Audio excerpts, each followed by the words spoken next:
What's up, everybody? It's been a little while since my last video.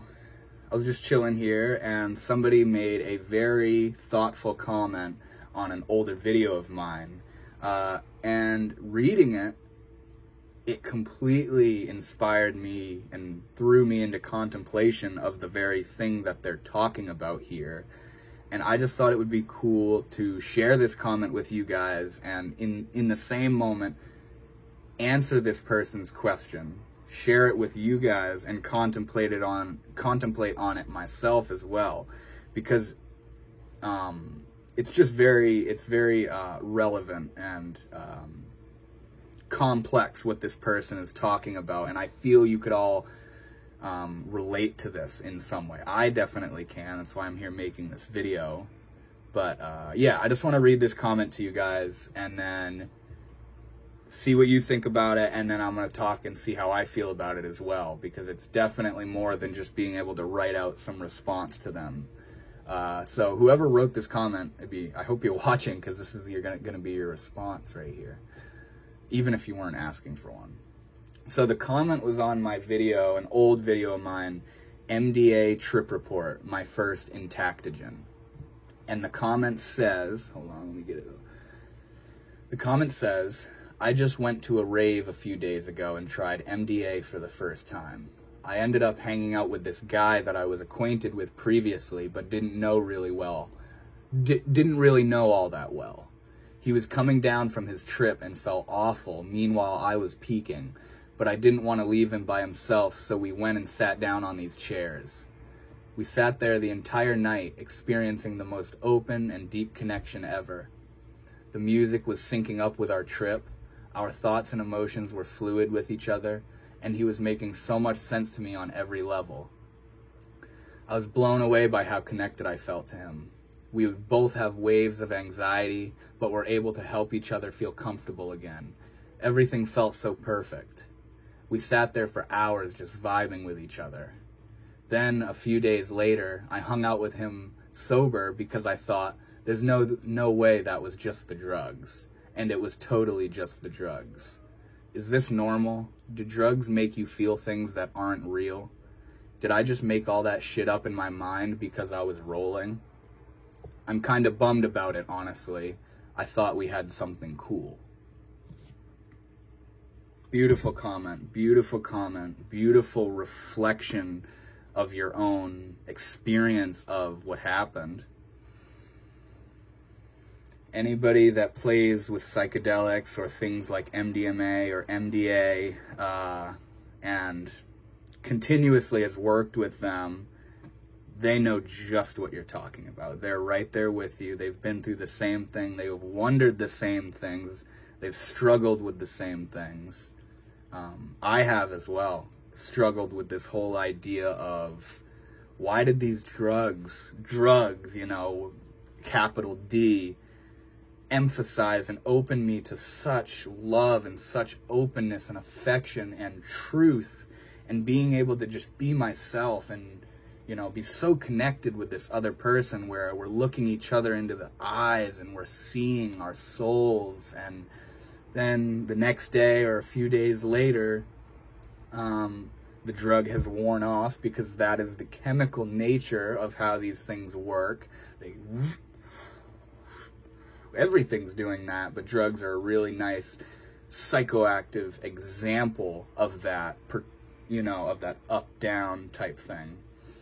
But yeah, a few days later, you think of this person, or you hang out with this person again, like you said you did, and next you're like, where'd it go?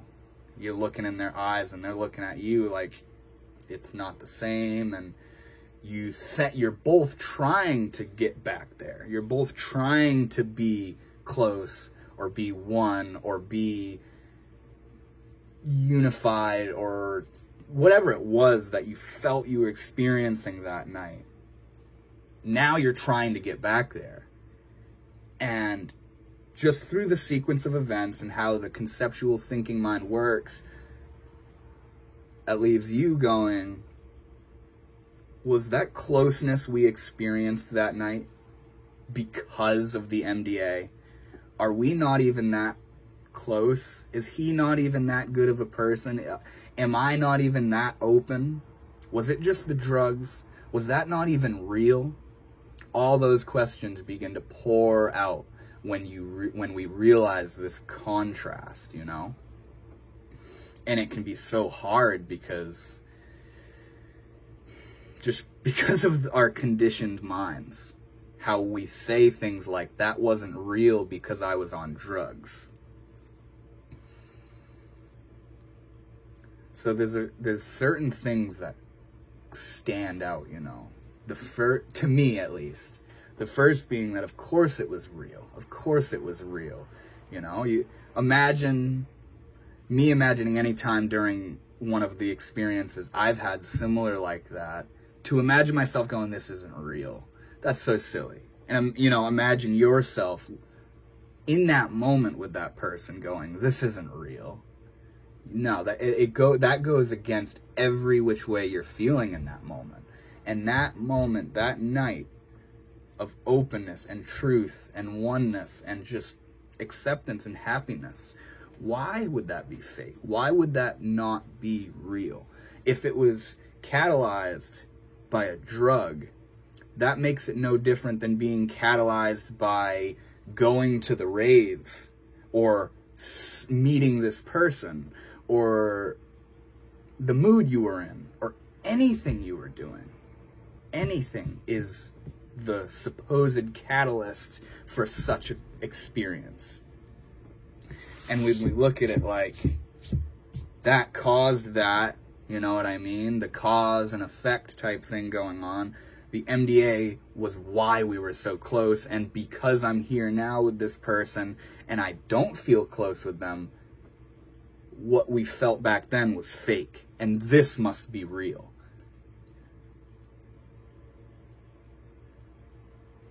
But what if it's the other way around?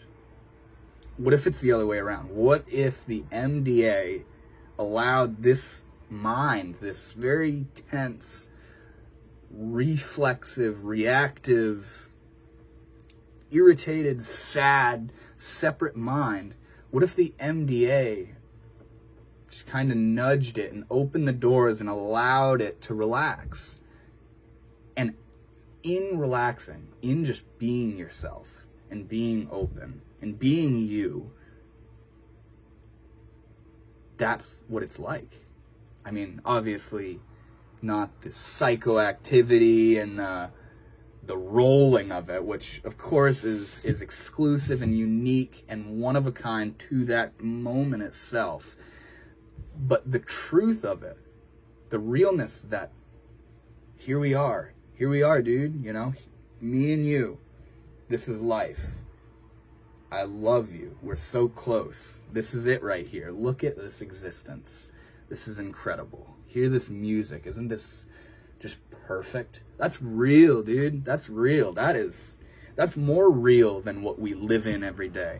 I mean, that, I'd be careful saying something like that, but it's just that what we regularly live in is what we call real, but my God, it's limited. It's limited and conditioned, and it's why when you have an enlightening experience with someone or a certain drug and then go back to it, you're looking for it again. That's who you are. That's your normal, is looking for all this stuff. And you're always holding up what you think should be to how it is, you know? This might seem really like off topic. I hope not. But yeah, I told you this comment really just got my mind going. So yeah, the main thing there is that it wasn't fake. It definitely wasn't fake. What makes that fake, you know? If you think that ingesting drugs and everything that comes out of that is fake or a hallucination because you are on a drug and that concept is actively running through your mind, you will always be in a position to look back at these enlightening drug experiences and say, I was just high. I was just on a drug.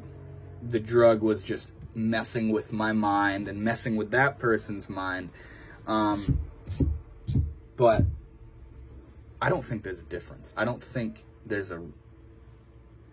aren't hallucinations. It's all a hallucination. It's all the trip. It's all the, you know what I mean? It's very far out, and this might not even be what you're asking for of an answer, because it's its entirely own philosophical contemplation and reflection of what is a drug, what is a hallucination, what is real and fake, you know? But I can tell you, I think that experience you had was real, you know, the presence of it. And the experience you had a few days after that of being with that person, and it's not real, and this is weird, and maybe it was just the drugs that connected us. That was just as real. That was just as real as the trip and how close you guys felt. It's just as real. It's just being, you're in a different setting. You're in a different circumstance now. And because of the thinking conditioned, you know, intellectual mind, it's gonna clench up and say, this isn't as good as it used to be. This isn't what it used to be. Am I fooling myself? You know? Like I said, it's very, very, very complex stuff. And I also want to speak simply on the matter of the chemical power of drugs.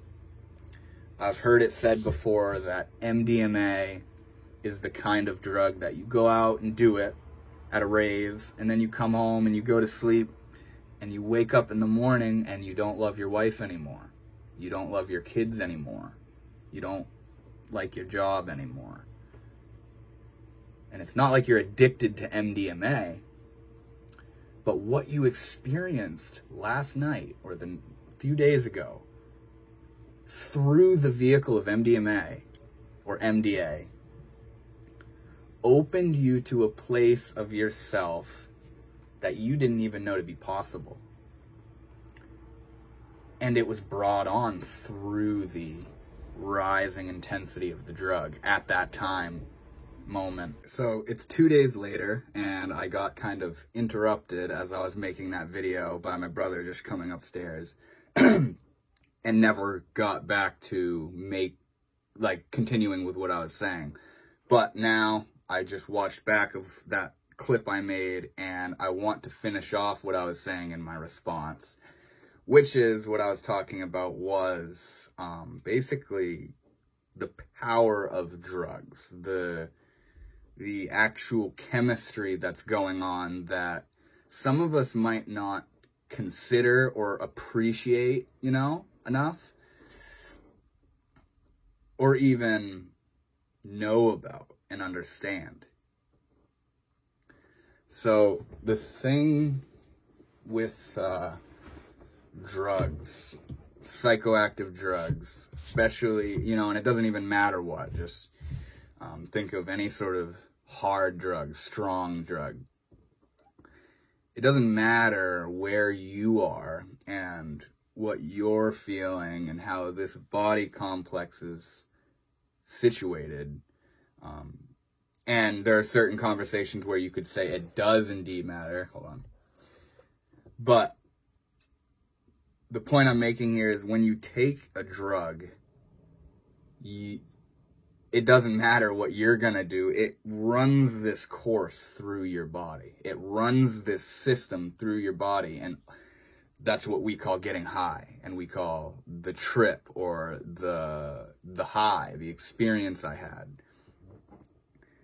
And what that is just this chemical moving through your system and your entire conscious being responding to it. the part of you that thinks you're you, that's enjoying or not liking this, and what that's doing to your body and mind, and what the drug itself is doing to your body and mind, because it has sort of mimicked, or I guess I could say in a way hijacked the endogenous chemicals in your brain and body and fit itself into the receptor sites that match it, and is creating this completely abnormal experience and effect or response or whatever or communication, whatever way you want to refer to what it is of being high, you know. And to make it a little more categorized, just think of serotonergic drugs like MDMA, MDA, and all the psychedelics that we all know and love, LSD, DMT, mushrooms, ayahuasca, mescaline, which is peyote, all that kind of stuff is serotonergic drugs. And you may have heard of serotonin before, but serotonin is like they call them all regulatory chemicals, but they talk about how serotonin is regulatory of just this sort of well-being of existence. You know, you're fine. Dopamine and endorphins are different, and adrenaline, those are different in that they, it's kind of like a kick, a spike, a rush, a sudden, but serotonin is kind of like the modulation of who it is that's getting those rushes and who that being feels themselves to be and how they feel, you know what I mean? So serotonergic drugs are strange, very strange, in my opinion. Serotonergic drugs are usually stimulative, you know, think of rolling and LSD and the body load of mushrooms and DMT, maybe in lighter doses for those things. Serotonergic drugs completely turn you on, and they usually, what they do, the weird thing about it is it's like it turns the reality switch up. It makes all the senses so purely, explosively sensual, and the thoughts are so, you know, alive, and the visualization, the ability to maybe speak clearly in a way you've never thought or sequenced your thinking before, the feelings of wisdom and intelligence and clarity and love and compassion and affection and openness, trust, truth.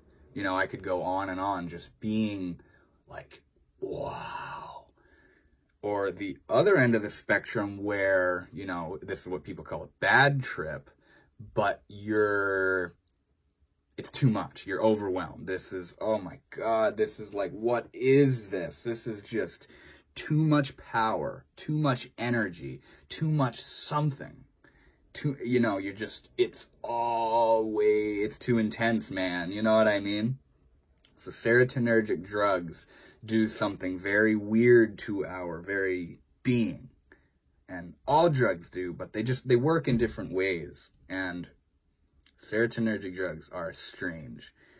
And in my experience of taking them, they're completely different than other things, even though I haven't really tried other stuff. As far as just dissociatives or even cannabis at certain times, serotonergic, psychedelics, even MDA,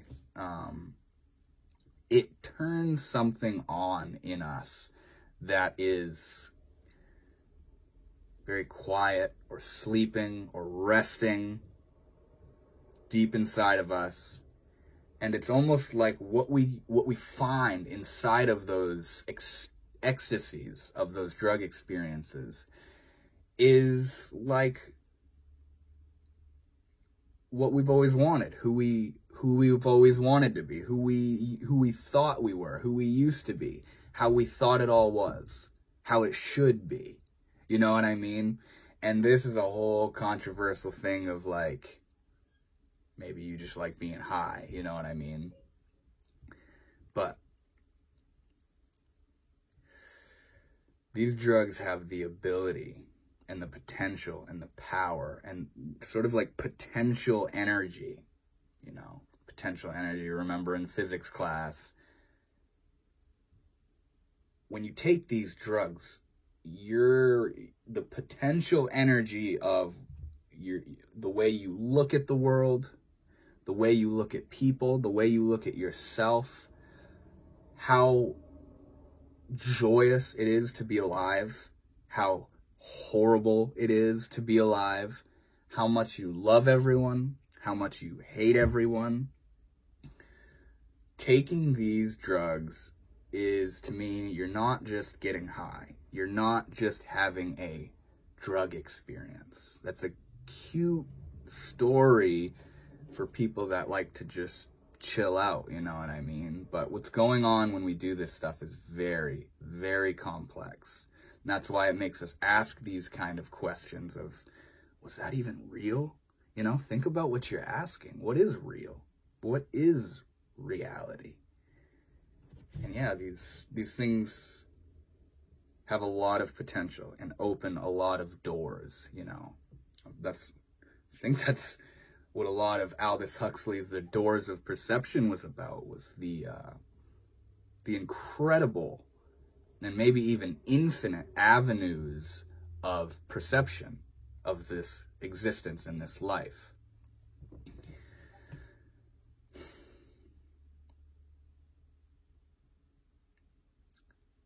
So yeah, drugs are powerful.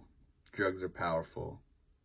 It's good to know what's going on when you're doing them on a nerdy chemistry level, just so you're informed, just so it's a very wholesome, this is what I'm doing. On one level, I'm just getting high, but on another level, I am completely altering my entire conscious organism.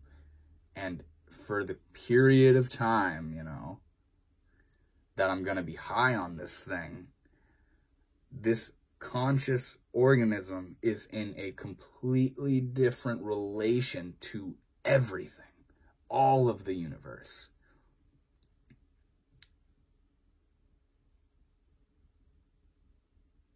And it's just a lot going on. It's a lot going on. I feel like I could sit here,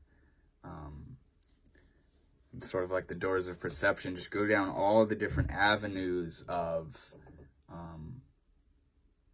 why it's such a complex matter, but I feel like you might have the gist of what I'm saying here. I think you were both shown something in yourself that is a potential, an opportunity. It's available. It's part of you. It's who you are. It's part of who you are. And it's just been suppressed or pushed away or ignored or not believed to be real. And it can make things difficult in what we've conceptually built normal, sober reality to be. It can make things as if they're normal, as if they're not special, as if they're not just as rich and deep and available and pouring, you know. The psychoactivity of the drug is, don't get me wrong, incredibly powerful. But it comes in how you are there for it, how you are present for it, how you respond to it, you know. Because it's not just messing you up. You're not just getting messed up. It's very beautiful and far out and perfect and completely intelligent what's going on during those experiences. And there's no mess ups and nothing's not real. And you know what I mean? It's just opening the mind, seeing different parts of the mind. So I'm going to stop blabbering. I really hope you watch this video and can get a cool response and maybe rethink, have some different perspectives on this experience you had. And I want to say again, you're not alone. I've gone through these experiences, and many people that work with powerful, mind-opening drugs deal with this kind of stuff and contemplate on this stuff and wonder, you know, what's going on. So to all of you that watched, thank you very much. I don't know when I'll be back with another video, but I'm sure I will be. Maybe, maybe not. But thank you for watching, and I will see you all later.